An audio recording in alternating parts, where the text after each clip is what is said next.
Hello my dear friends and students, welcome to English Max. जैसा कि आप लोगों को ऑलरेडी पता है, इस समय हम लोग एसएससी एमटीएस 2023 के प्रीवियस पेपर सॉल्व कर रहे हैं और आज हम करने जा रहे हैं 13 सितंबर का शिफ्ट 3। तो 13 सितंबर का शिफ्ट 3 होने का मतलब एक और दिन बचा हुआ है, 14 सितंबर का फर्स्ट, सेकेंड और थर्ड हम कर लेते हैं। उसके बाद हमारा एमटीएस का मामला 2023 वाला फिनिश हो जाएगा। ठीक है, तो 2023 के अलावा हम लोगों ने 2021 का और 2022 का भी किया है। 22 वाले में हमने कुछ कम कराया है, मई और जून दोनों महीने में हुआ था। तो मई वाला हमने आई थिंक कि 15 मई का सेकेंड शिफ्ट तक हमने करा दिया है। 15 मई का थर्ड शिफ्ट बचा हुआ है, 16 का, 17 का, 18, 19, 20 का बचा हुआ होगा मई में। और जून में जो हुए थे वो नहीं करवा पाया हूँ, कुछ ट्रेजिडी हो गई थी घर में, तो मैं वो पूरा नहीं कर पाया था। ठीक है, तो अब मैं कंप्लीट कर दूंगा, आपके एग्ज़ाम के पहले इसको पूरा कर दूंगा, डोंट वरी। ठीक है, तो इसके अलावा एमटीएस के अलावा हम लोगों ने एसएससी सीएचएसएल भी कर रखा है, सीजीएल भी कर रखा है, स्टेनो का भी कर रखा है, शिप व्यवसायी का भी पेपर करा है, इंटेलिजेंस ब्यूरो का भी कर रखा है 2020 और 22 का। तो आपके पास बहुत सारा वीडियो है। अच्छा, आप ये मत सोचिएगा कि आप सीएचएसएल दे रहे हैं तो हम केवल सीएचएसएल ही देखेंगे, नहीं। अगर आप सीएचएसएल दे रहे हैं तो आप सीजीएल भी करिए, स्टेनो भी करिए, शिप व्यवसायी का भी करिए, सारे क्वेश्चन लगाइए। क्वेश्चन सभी एक जैसे होते हैं। ठीक है, तो पीडीएफ आप लोगों ने सॉल्व कर ही लिया होगा। ठीक है, पीडीएफ के बारे में हर उसमें जानकारी दी गई है। इसी वीडियो के डिस्क्रिप्शन बॉक्स में पीडीएफ का लिंक दिया होगा इस वीडियो का। ठीक है, तो चलो स्टार्ट करते हैं आज का क्वेश्चन। देखते हैं आपका आज कितना क्वेश्चन सही हुआ है और कितना गलत। तो ये रहा आपका पहला क्वेश्चन आपकी स्क्रीन पर। पहले क्वेश्चन में क्या है, वन वर्ड सब्स्टिट्यूशन। तो एक सेंटेंस का एक फ्रेज दिया हुआ है, not fit for eating. Not fit for eating मतलब जो चीज़ खाने लायक नहीं बची है। इसमें जो वन वर्ड सब्स्टिट्यूशन आएगा वो दो तरह का बन सकता है, दो तरह सा बनता है। देखो, फिट फॉर ईटिंग पहले देख लो। फिट फॉर ईटिंग, ये जो खाने के लिए सूटेबल होता है वो फिट फॉर ईटिंग, उसको हम लोग कहते हैं एडिबल। एडिबल का मतलब होता है जो खाने लायक है। अब एडिबल के साथ में एक और वर्ड आता है ईटेबल। ईटेबल मतलब खाने लायक। अच्छा, एडिबल और ईटेबल में दोनों में क्या फ़र्क होगा, किसी दिन आ गया एग्जाम में तो देखो, एडिबल उन चीज़ों को कहते हैं, उन मटेरियल्स को कहते हैं जिनको खाया जाता है। ठीक है, ये एडिबल, जैसे गेहूँ एडिबल है, खाया जाता है। चावल एडिबल है, खाया जाता है। तमाम फल हैं एडिबल हैं, खाए जाते हैं। ईटेबल का मतलब जानते हो, जैसे कोई आपने खाना बनाया, जैसे सपोज करो दाल चावल आपने बनाया और सुबह आपने बनाया और रख दिया था, शाम को देर हो गई, रात में खाने जा रहे हैं तो पता लगा चावल में फंगस आ गया है, मतलब ख़राब हो गई है, जिसे कहते हैं दाल बिगड़ गई है। वो बिगड़ना मतलब दाल गुस्सा नहीं हो जाएगी, बिगड़ गई मतलब खाने लायक नहीं रही, ख़राब नहीं होगी। तो उसमें हम ईटेबल और अनईटेबल लगाते हैं। ईटेबल का मतलब क्या हुआ, अभी खाने लायक है, ख़राब नहीं हुई है। और अनईटेबल का मतलब वो ख़राब हो गई, वो खाने लायक नहीं है। मतलब कोई एडिबल मटेरियल अगर ख़राब हो जाता है तो अनईटेबल हो जाता है। और एडिबल उस कंडीशन में यूज़ किया जाता है जब हम उस चीज़ को कंज्यूम करते हैं कि नहीं करते हैं। जैसे गेहूँ इंसान खाता है तो गेहूँ एडिबल है। रोटी अगर सड़ गई है तो ईटेबल नहीं है, ऐसे बोला जाता है। तो एडिबल का जब नेगेटिव बनाएंगे तो क्या बनेगा, इसी के पहले इन और लगा दो, इन एडिबल हो जाएगा। तो ये रहा आपका आंसर, इन एडिबल। क्लियर हो गए, समझ गए। अच्छा, इन एलिजिबल का मतलब क्या होता है, पहले आप एलिजिबल लो। तो जब फॉर्म भरते हो तो उसमें वो कहते हो ना एलिजिबिलिटी क्या है। एलिजिबिलिटी का मतलब क्या हुआ, योग्यता क्या है उसके लिए।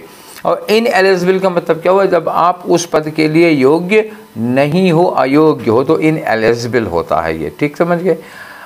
इनइलेक्टेबल क्या होगा, इन इलेक्टेबल क्या मतलब होता है, इन इलेक्टेबल का। देखो, इसका मतलब होता है ना कि जैसे आप किसी ने आपको पकड़ लिया है या कोई जिम्मेदारी है आपके पास, तो उससे आप बच नहीं सकते, तो इनएस्केपेबल।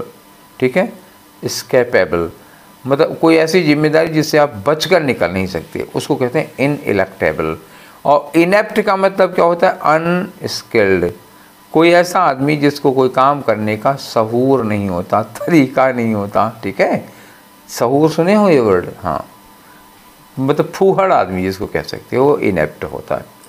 नेक्स्ट क्वेश्चन में आ जाओ भाई। अगला क्वेश्चन क्या है आपका, क्वेश्चन नंबर 2 है और यहाँ पे आपको खाली जगह में कुछ भरना है। तो he is first dash to his job then to his family. पहले जॉब के प्रति, बाद में परिवार के प्रति। तो वो पहले जॉब के प्रति क्या है, इनेबल है, कि कमिटेड है, कि कन्विंस्ड है, कि कन्फर्म्ड है। तो डेडिकेटेड के सेंस में आएगा। He is first committed to his job और देन टू हिज फैमिली।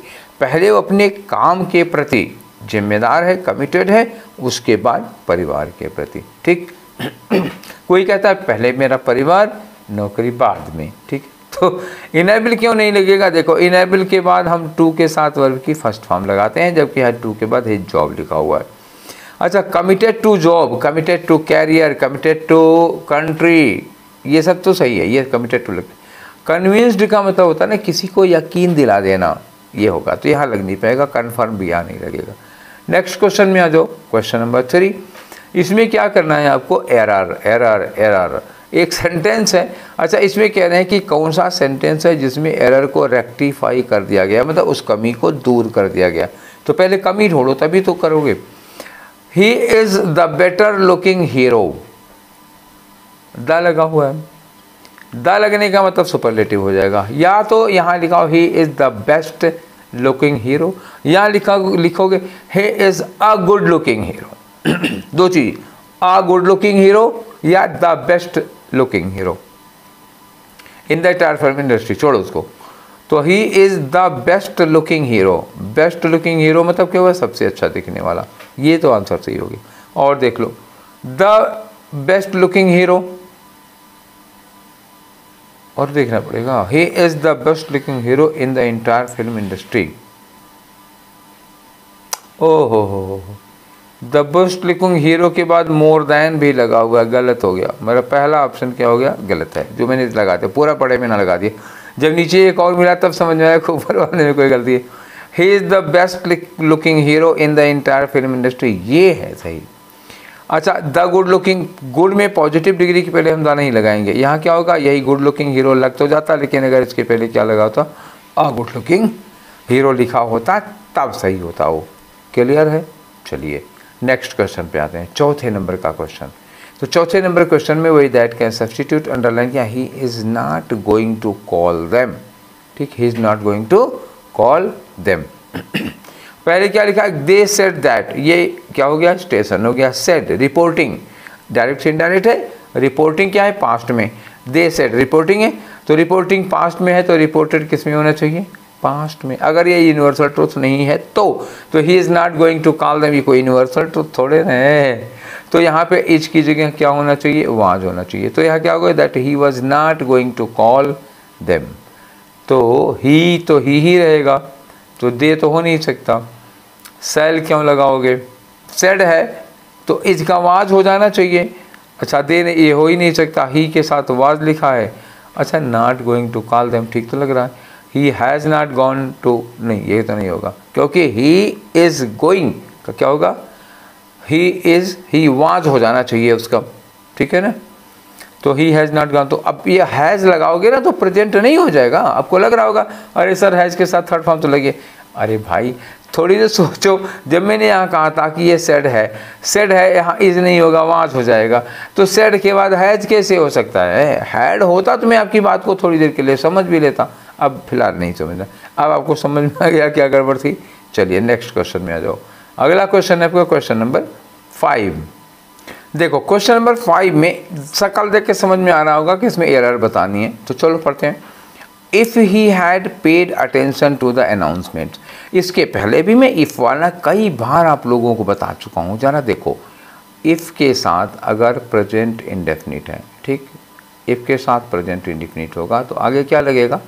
आगे आपको सब्जेक्ट के साथ मिल जाएगा विल या कैन के साथ वर्ब की फर्स्ट फॉर्म। ठीक है, अगर इफ़ के साथ पास्ट इंडेफिनिट है, ध्यान रखिएगा, अगर इफ़ के साथ पास्ट इंडेफिनिट है मतलब वर होगा या हैड होगा, तो आपको क्या लगाना पड़ेगा? यहाँ पे वुड लगाना होगा, वुड नहीं तो कुड लगा लीजिए, और इनके साथ भी वर्ब की फर्स्ट फॉर्म।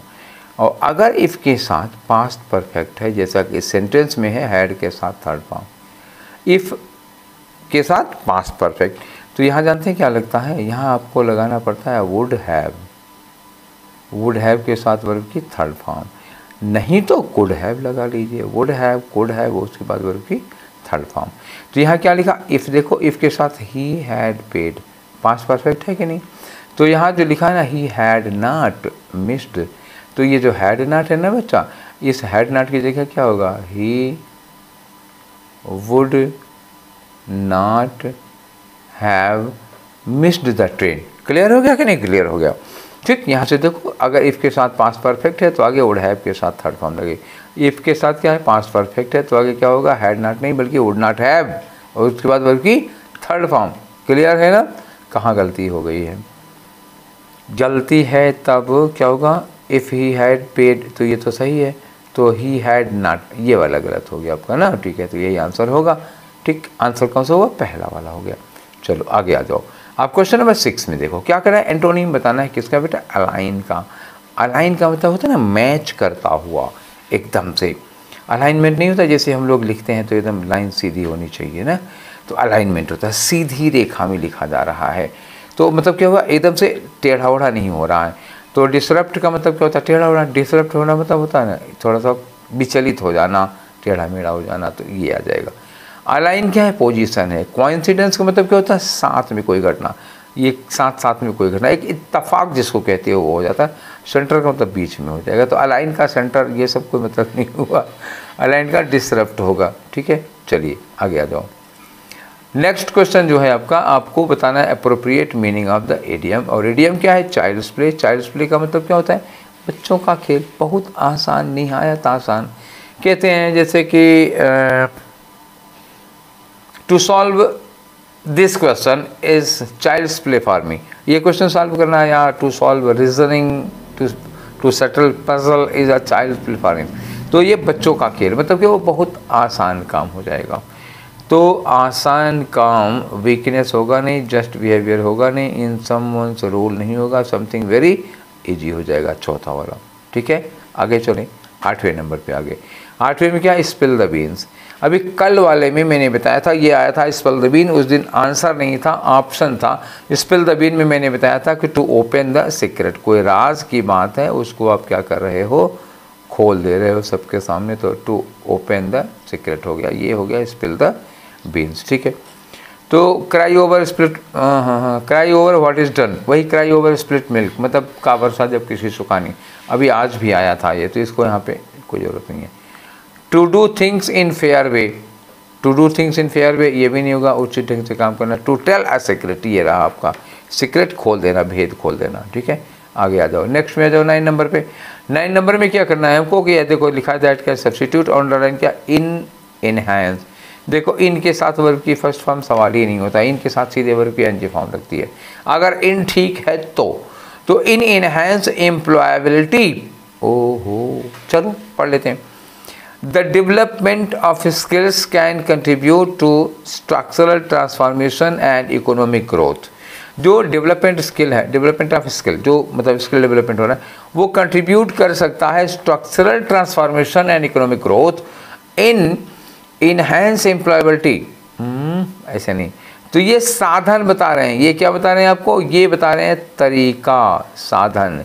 तो तरीका या साधन बताने के लिए हम लोग क्या करते हैं, बाई के साथ वर्ब की एनजी फॉर्म लगाओ। ठीक है, बाई सेलिंग मोर गुड्स, या बाई स्प्रेडिंग हिज बिजनेस, या बाई टेकिंग अनफेयर मीन्स, ये तरीके के लिए यूज़ किया जाता है। ठीक है, तो यहाँ इन इनहेंसिंग की जगह क्या लगाओ, by enhancing employability and labour productivity and helping countries to become more competitive. ठीक है ना, क्लियर है। तो बाय इनहेंसिंग होगा, यहाँ लिखा है बाय इनहेंसिंग एम्प्लॉयबिलिटी, ये तो ठीक है। फार इनहेंस नहीं, फार के साथ वर्ब की एनजी फॉर्म लगती है, अबाउट के साथ वर्ब की एनजी फॉर्म लगी, अबाउट इनहेंसिंग एम्प्लॉयबिलिटी, अबाउट नहीं, बाय साधन है, तो बाई इनहेंस, बाई के साथ थर्ड फॉर्म नहीं लगेगी, तो क्या लगाना, फॉर इनहेंसिंग एम्प्लॉयबिलिटी। क्लियर है, चलिए आगे बढ़ते हैं।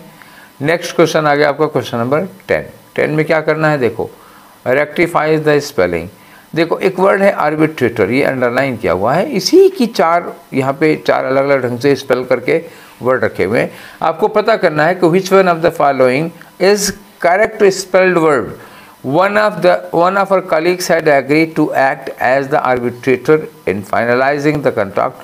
मतलब उसके कलीग्स में से किसी ने कहा था कि मैं आर्बिट्रेटर, आर्बिट्रेटर का मतलब होता है बिचौलिया, सरपंच सुना होगा एक वर्ड आपने, सरपंच, जो पंचायतों में, गांव की पंचायतों में हेड होते हैं, जिन जो फैसला करते हैं उनको हम लोग क्या कहते हैं, सरपंच कहते हैं। ठीक है, तो अब आर्बिट्रेटर की स्पेलिंग है गलत एक्चुअली, यहाँ पे TOR होता है, उसके बाद आर्बिट्रेटर में है ई हटा दो पीछे से, सब सही हो जाएगा। आर्बिटर होगा नहीं, आर्बिट्रेटर UTRAI नहीं होता, ये गद्दार वाला होता है। आर्बिट्रेटर ये ठीक से लिखा हुआ है, ठीक है ना। आर्बिट्रेटर नहीं होता, ये गलत हो गया, तो कौन सा होगा, थर्ड वाला आर्बिट्रेटर होगा। ठीक है, कोई कन्फ्यूजन तो नहीं होना चाहिए, नहीं है। चलिए आगे बढ़ते हैं। क्वेश्चन नंबर 11 में क्या करना है, 11 आपको बताना है साइनोनिम किसका, प्रिटेंड का। प्रिटेंड का मतलब क्या होता है, झूठा बहाना, एकदम से नौटंकी करना। ठीक है, जैसे कभी कभी क्या होता है, सपोज हो एक कमरे में दो लोग लेटे हो, दो भाई हो, ठीक है, दो भाई हो, भाई बहन हो या बहन बहन है, एक कमरे में लेटे हुए हैं, दोनों जाग रहे हैं, कोई दरवाज़ा खटखटाता है, जाग दोनों रहे हैं लेकिन दोनों में से कोई उठ नहीं रहा है। अरे यार ये खोलेगा, वो फिर हम क्यों उठे, वो खोले, हमने शाम को खोला ही था दरवाज़ा। तो अब ये होता है ना कि कल मैंने दरवाज़ा खोला था, आज तुम खोलोगे। और दोनों जाग दोनों रहे हैं लेकिन दोनों ऐसे चादर मुँह तक ताने, ऐसे गहरी दिखाएंगे कि हम बहुत गहरी नींद में सो रहे हैं, एक्चुअली वो सो नहीं रहे। तो जब हम किसी चीज़ का दिखावा करते हैं, जो हम नहीं कर रहे हैं वो होने का दिखावा, जैसे सो नहीं रहे हैं, सोए हुए होने का दिखावा करते हैं, उसी को कहते हैं प्रिटेंड। तो प्रिटेंड एक्चुअली क्या है, प्रिटेंड एक्चुअली झूठ ही तो है, झूठ या नकली बिहेवियर है कि नहीं है वहाँ पर, है। ठीक है, अब आ जाओ, बिनाइन का मतलब क्या होता है, बिनाइन मतलब हार्मलेस, कोई ऐसी चीज़ जिससे आपको कोई नुकसान नहीं होता तो हार्मलेस होगा, बिनाइन होगा। फेन का मतलब क्या होता है, नकली, फेन का मतलब क्या हो गया, नकली या बोगस, उस दिन हम लोगों ने बोला था। तो अब यहाँ प्रिटेंड भी तो नकली बिहेवियर होता है, तो प्रिटेंड मतलब नकली बिहेवियर, तो फेन का मतलब भी होता है नकली होता है, तो ये उसका साइनोनिम हो सकता है। अलाइन का मतलब क्या होता है, एक लाइन में, जैसे हमने ये लाइन की थी, यहाँ से लिखा, यहाँ से लिखा, यहाँ से लिखा, यहाँ से लिखा, यहाँ से लिखा, तो ये कैसे आ रहा है, एक सिधाई में आ रहा है, इसको अलाइनमेंट कहा जाता है। ठीक है, रेन का मतलब क्या होता है, रोलिंग, शासन काल होता है, किसी राजा ने 10 साल राज किया तो क्या होगा, कहते हैं हम लोग the king, the rain of फला किंग इज 10 ईयर, टेन्योर जिसको कहते हैं, शासन काल कहते हो। ठीक है, प्रिटेंड हो गया। नेक्स्ट क्वेश्चन में आ जाओ, क्वेश्चन नंबर 12 में इन्होंने कहा कि एक वर्ड है इटिनरी, जिसको अंडरलाइन किया गया, इन्होंने कहा कि इसकी स्पेलिंग मिस्टेक है, उसको रेक्टिफाई किस में किया गया है। मतलब यही है कि इटिनरी जो वर्ड है उसकी स्पेलिंग किस में सही की गई है। तो ITE देखो ये होता ITE, यहाँ तक तो कोई दिक्कत नहीं है, ठीक है ना।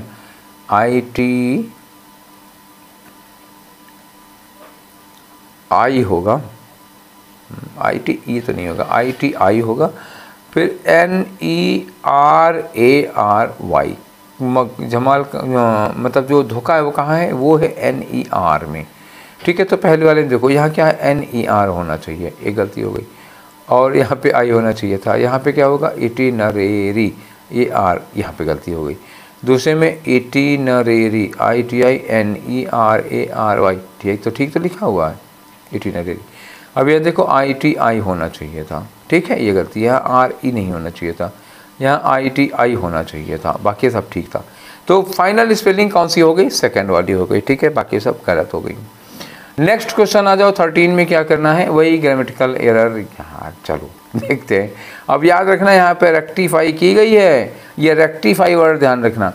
लिखा the space agency wanted to test with a chimp before orbiting astronaut, लिखा हुआ है इन मरकरी कैप्सूल। तो एस्ट्रोनॉट नहीं होता, देखो एस्ट्रोनॉट के पहले नहीं, क्या होना चाहिए, एन होना चाहिए। आई थिंक कि मुझे समझाने की ज़रूरत नहीं, तुम लोग जानते हो इसको कि हम वॉवेल साउंड के पहले एन लगाते हैं। तो कहाँ है टेस्ट और एन एस्ट्रोनॉट, ये देखो ठीक है ना, एन एस्ट्रोनॉट, तो ये रहा आपका दूसरा वाला आंसर, ठीक, जो इसमें गलती थी और उसको रेक्टिफाई कर दिया गया। नेक्स्ट क्वेश्चन आ जाओ 14 में। तो 14 में क्या करना है आपको, वही दैट कैन सब्स्टिट्यूट, अंडरलाइन किया हुआ, लेट हिम नोज। देखो भाई एक चीज़ बताएं आपको, जब लेट लगता है, लेट के बाद हम लोग ऑब्जेक्ट लगाते हैं, कोई पर्सन होता है, तो हम लोग वर्ब की फर्स्ट फॉर्म लगाते हैं, उसमें एस, ईएस, आईएनजी, ईडी कुछ नहीं हो सकता। जैसे कहते हैं let me know, let me go, ऐसे, ठीक है। If you need any help tomorrow, अगर कल आपको किसी तरह की ज़रूरत हो, किसी मदद की ज़रूरत है, तो let him know, let him know नहीं, लेट हिम नो ये होना चाहिए। तो अब बताओ कि लेट हिम नो क्या होगा इसमें, लेट मी नो, मी बदल दिया, ठीक तो है लेट मी नो। और यहाँ लिखा है लेट हिम नो, देखो ये हिम तो सही है लेकिन नो नहीं होना चाहिए था, गलत हो गया। Let them new, let them हो गया, और लेट अस नोन हो नहीं सकता क्योंकि अस लेट के में थर्ड फॉर्म लगनी नहीं है, ठीक है। और न्यू हो नहीं सकता है, फर्स्ट फॉर्म लगानी होगी ना। तो ऐसे में आपके पास एकमात्र ऑप्शन बच रहा है, कौन सा, फर्स्ट वाला। क्लियर है, चलो आगे नेक्स्ट क्वेश्चन करते हैं 15 नंबर का। 15 नंबर में देखो एक इडियम है, अप्रोप्रिएट मीनिंग बताना है इस इडियम का। अब इडियम का देखो अंडरलाइन किया, throw caution to the wind, कितनी बार बता चुका हूँ, throw caution to the wind, मतलब वही बात फिर आई। आपके पास एक ऐसी बाइक है जो 120 की स्पीड में उड़ रहे हैं और हेलमेट नहीं लगा रहे हैं, तो मतलब you have thrown caution to the wind, मतलब सावधानी को आपने ताक पर रखा है। तो इसका क्या मतलब हो जाएगा, टेक अ रिस्क, खतरा उठाना, ठीक है। आगे आ जाओ नेक्स्ट क्वेश्चन में आ जाओ 16 नंबर पे। तो 16 नंबर में क्या होगा, इडियम है, ठीक है। अब इसमें भी आपको अप्रोप्रिएट मीनिंग बतानी है। कीप एन आई ऑन, तो सिचुएशन देख लो समझ में आ जाएगा।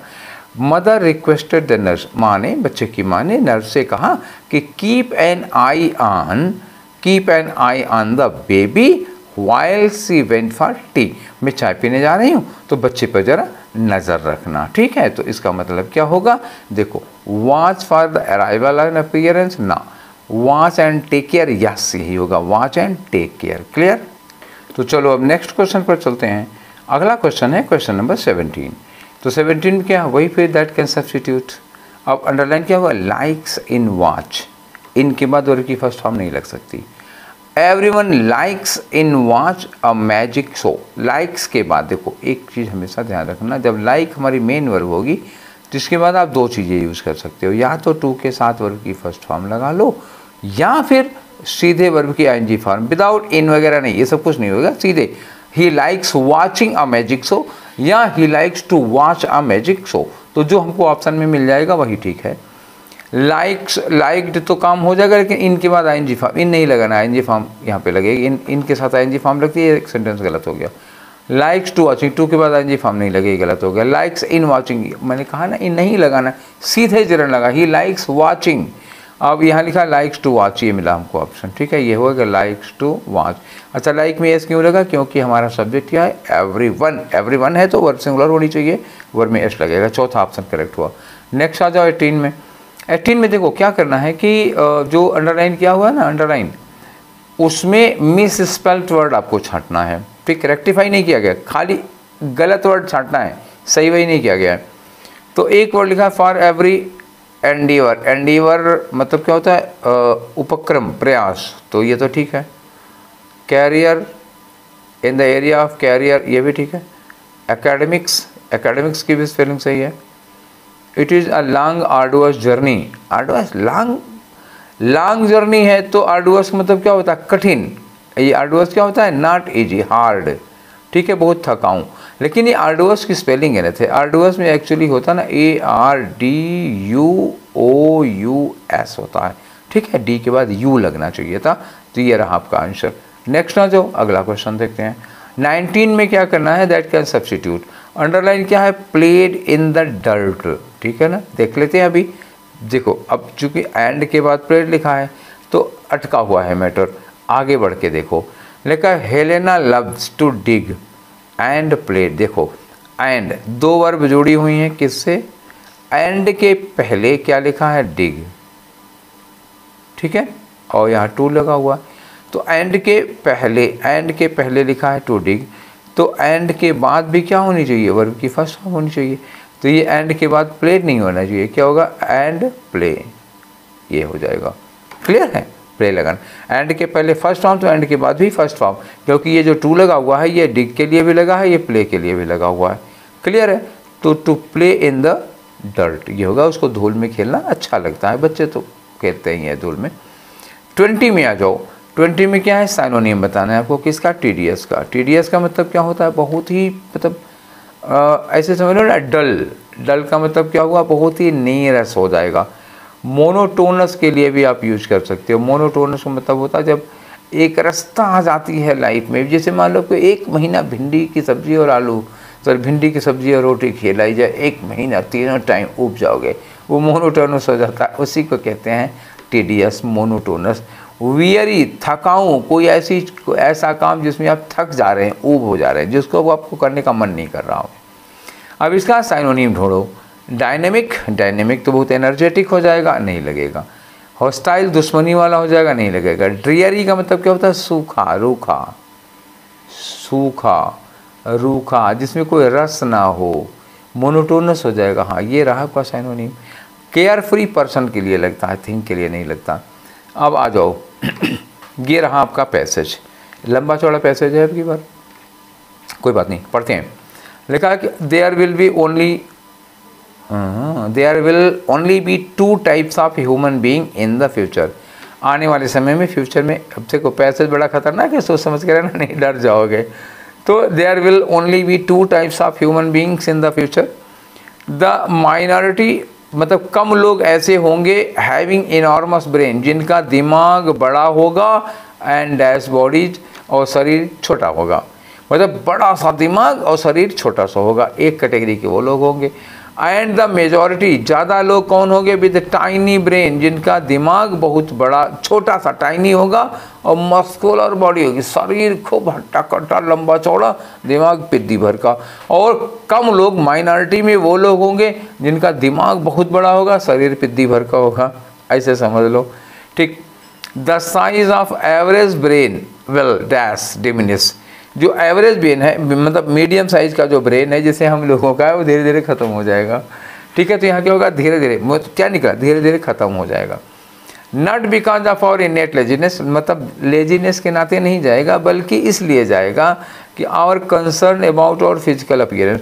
हर आदमी को चिंता फिजिकल अपीयरेंस की, कोई सुंदर दिखना चाहता है, कोई बल्ले सल्ले 8 पैक 7 पैक 6 पैक वाला तो दिखना चाहता है, कोई पहलवान टाइप दिखना चाहता है, कोई सुंदर दिखना चाहता है। तो हमारी सारी जो हमारा कंसर्न है, जो हमारा सोचने का है, वो शरीर पर जा रहा है, अच्छे लगें, अच्छे लगें। इन द ओल्ड एज, पुराने दिनों में क्या होता था कि most people dream of having shelter and stable food. तो पहले ज़माने में जब मतलब आदिम थे हम लोग, जंगलों में रहते थे आदिवासियों की तरह, तो हमारा ज़्यादातर लोग क्या सोचते थे कि कहीं रहने की जगह मिल जाती है और कुछ खाने के लिए स्टेबल फूड मिल जाता है, बस इतना काफ़ी है। As we no longer struggle for basic dash, तो उनको ये था कि हमें बेसिक नीड्स के लिए, ये होता है ना बेसिक नीड्स, मतलब जो हमारी मूल ज़रूरतें हैं उसके लिए भटकना ना पड़े हमको। Our dreams focus instead on the search for physical beauty. अब हमारा जो दिमाग है वो किस पर जा रहा है, in search for physical beauty, physical beauty के लिए। How to obtain the and maintain the ideal body shape, कैसे हम आइडियल बॉडी शेप मेंटेन कर पाएँ, एंड हेल्दी लाइफ कैसे, सब मीडिया भी प्रमोट कर रहा है हेल्दी लाइफ, इन सब चीज़ों को। तो physical beauty will become the main goal of the majority. तो ज़्यादातर मेजॉरिटी जो होगी 90% लोगों का जो मेन गोल होगा वो फिजिकल ब्यूटी होगा। फिजिकल ब्यूटी हो तो दिमाग कद्दू, दिमाग पिद्दी भर का हो जाएगा, शरीर पहलवान टाइप का हो जाएगा। They will do exercise every day, रोज़ एक्सरसाइज करेंगे। Taking dash to maintain their shape, और न्यूट्रिएंट लेंगे ना, खूब प्रोटीन वोटीन खाएंगे अपनी बॉडी को बनाए रखने के लिए। While not noticing that their brains are shrinking, वो इस बात को नोटिस भी नहीं कर पाएंगे कि दिमाग सिकुड़ता जा रहा है। Actually there is no doubt that they will work very hard, वो खूब वेरी हार्ड मतलब एक्सट्रीमली हार्ड मेहनत करेंगे to make their brain smaller.